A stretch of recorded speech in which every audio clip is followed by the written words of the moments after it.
Alhamdulillahi Rabbil Alameen. Wassalatu wassalamu ala Sayyidil Mursaleen. Amma ba'd. Fa'a'udhu billahi minash shaitanir rajeem. Bismillahir Rahmanir Rahim. As-salatu wassalamu alayka ya Rasulallah wa ala alika wa ashabika ya Habiballah. As-salatu wassalamu alayka ya Nabiyallah wa ala alika wa ashabika ya Noorallah. My dear Islamic brothers and viewers of Madani channel, Alhamdulillah Azza wa Jal, once again we are in our silsila Discourses of Amir Ahl Sunnat, Bayanat-e Attariya. We are welcoming in our silsila, Alhamdulillah, in which we will listen speeches of Amir Ahl Sunnat, which is so much informative. Alhamdulillah Azza wa Jal, please try to be with us till the end of silsila, and if possible, get any diary or pen with you and write down the points which you want to learn. First of all, we will listen inshallah Hadith Pak about benefits of Durood Pak. Rasulullah sallallahu ta'ala alaihi wasallam said, O people, beyond doubt, the one sending Durood upon me in abundance in this world will soon get rid of the fear and troubles of accountability and those of the judgment day. Wherever you are in the world, please recite Durood loudly. Sallu ala al-Habib sallallahu ta'ala ala Muhammad sallallahu alayhi wasallam. It is said that a pious person once gained possession of a gold brick. He lost himself in the love of worldly wealth and spent all night planning what he would do with this newly found treasure of his, thinking of delicious foods, fancy clothings, and servants all around him at all times. That night, he lost himself in dreaming of fantasies of a fancy and luxurious life and had become completely negligent of the Creator Azza wa Jal.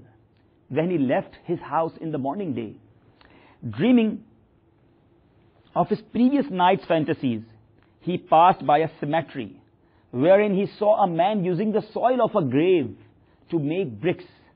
This awakened him and removed the veil of negligence from his eyes. He began to weep and thought to himself, what if people make bricks from the soil of my grave after I die? My fancy houses, my posh clothes, everything will be left behind. Falling for a gold brick will only lead to living a life of negligence. I should love Allah Azza wa Jal instead of this golden brick. Therefore, he left the brick and adopted the life of piety. Sallu ala al-Habib sallallahu ta'ala ala Muhammad sallallahu alayhi wa sallam. My dear Islamic brothers and viewers of Madani channel, truly, the favors in the form of worldly wealth may well lead to negligence, which is extremely harmful. Negligence moves a person away from Allah Azza wa Jal. Good trade is a favor. Wealth is a favor. A grand house is a favor. Grand transport is a favor. Children are also a favor for parents. These all are ne'mat. And over interest and undue involvement in any worldly favor or luxury is negligence.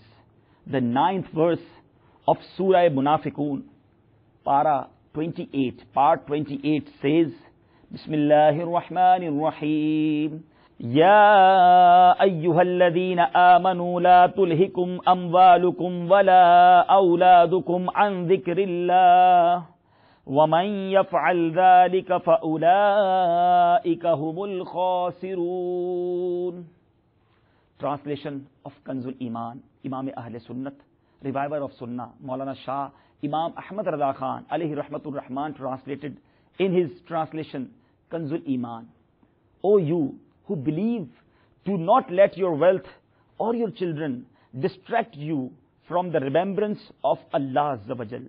Those who do so are the losers.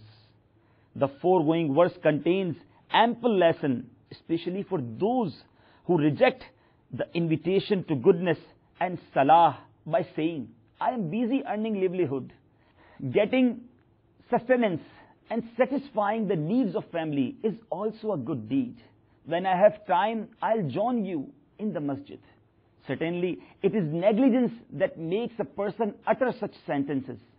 O you who are engrossed in earning the worldly wealth only, O you who travel to the far-flung countries of the world, bearing difficulties just for getting wealth, but avoid attending the masjid. O you who spend huge amount of money on the decoration of your houses, but don't spend your wealth in the way of Allah Azza wa Jal. O you who adopt different sort of tricks to multiply your wealth, but remain indifferent to the enhancement of your good deeds. Wake up from your sleep. Please wake up from the sleep of negligence before death puts an end to your life, taking you out of the comfortable beds of illuminated rooms, burying you in the dark grave full of insects, and leaving you screaming out, O Allah Azza wa Jal, send me back into the world so that I can worship you. Send me back. I'll spend all my wealth for your pleasure. I'll offer all my salah with the first takbir with Jamaat. I'll never miss even tahajjud. Ya Allah Azza wa Jal, just give me one more chance. I'll stay in the masjid all the time. I'll grow my beard as well as tresses. I'll wear turban, imama sharif on my head all the time. Oh Allah Azza wa Jal, just send me back. Give me another chance. I'll eradicate fashion from the world and spread the sunnah everywhere. Oh Allah Azza wa Jal, give me one more chance. I'll do lots of good deeds. Negligent sinner, screaming and regretting will not benefit them at all, as the Holy Quran has already warned us in the 10th and 11th verses of Surah Munafiqun, in Para 28, Part 28. Bismillahir Rahmanir Rahim. وَأَنْفِقُوا مِمَّا رَزَقْنَاكُمْ مِنْ قَبْلِ أَنْ يَأْتِيَ أَحَدَكُمُ الْمَوْتُ فَيَقُولَ رَبِّي لَوْلَا أَخَّرْتَنِي إِلَىٰ أَجَلٍ قَرِيبٍ فَأَصَّدَّقَ وَأَكُن مِّنَ الصَّالِحِينَ وَلَن يُؤَخِّرَ اللَّهُ نَفْسًا إِذَا جَاءَ أَجَلُهَا وَاللَّهُ خَبِيرٌ بِمَا تَعْمَلُونَ. Imam Ahl Sunnat, reviver of Sunnah, fountain of blessing, Imam Ahmad Rada Khan, alayhi rahmatur rahman, translate this verse in his translation, Kanzul Iman, and spend some of that which we have provided you in our way before death comes to one of you, and he says, O Lord, O Allah Azza wa Jal, why do you not give me a little more time so that I could give charity and be among the righteous? Allah Azza wa Jal will not give anyone time once his life has ended, and Allah Azza wa Jal knows what you do. My dear Islamic brothers and viewers of Madani channel, Hujjatul Islam, Imam Muhammad Ghazali alayhi rahmatullahi wali writes in Mukashifatul Qulub that Sayyiduna Sheikh Abu Ali Daqqaq alayhi rahmatullahi Razzaq said, once a great saint rahmatullahi ta'ala fell seriously ill, so I went to visit him. There were a large number of devotees around the saint who was crying. I asked him, O Sheikh, are you crying because of leaving the world? He replied, not at all. I am weeping for missing my salah. I asked, Your Grace, how can you be expected miss your salah? You were never seen missing any salah. Then he replied, I always prostrated in negligence and lifted my head from prostration in negligence, and now I am dying in the state of negligence. He then heaved a deep sigh from the depths of his heart and read out these 4 Arabic couplets, whose translation is follows. I pondered about resurrection, judgment, and lying in my grave. Even after such glory and honor, I will be left alone and the soil will be my pillow. I have taught about the judgment and my book of deeds as well. But O Almighty Creator, Azza wa Jal, I hope you will forgive my sins. My dear Islamic brothers and viewers of Madani channel, the foregoing story contains ample lesson for all of us. the sincere saints who spent